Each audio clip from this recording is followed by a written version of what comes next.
नहीं लाइसेंस जी cell purchase कर रहे हैं ना, और क्या कर रहे हैं? कर रहा है। कापी गाड़ी की डुप्लीकेट गाड़ी आपकी इनकी है क्या लगती डुप्लीकेट है? है फादर है मेरे आईडी कार्ड आपका? ओरिजिनल कार पड़ी आईडी कार्ड है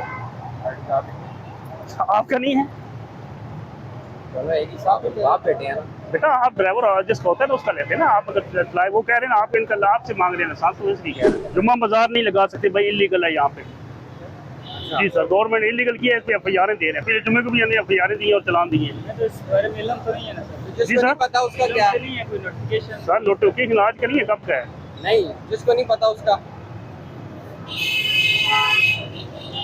चले हम सर नहीं खड़ी करते हैं, आप सर दे काली वार्निंग दे दें भले के दरअसल ओवरसीज है, बाहर से आया ना सर कोई मसला नहीं, यहाँ से गए पाकिस्तानी है ना यार है?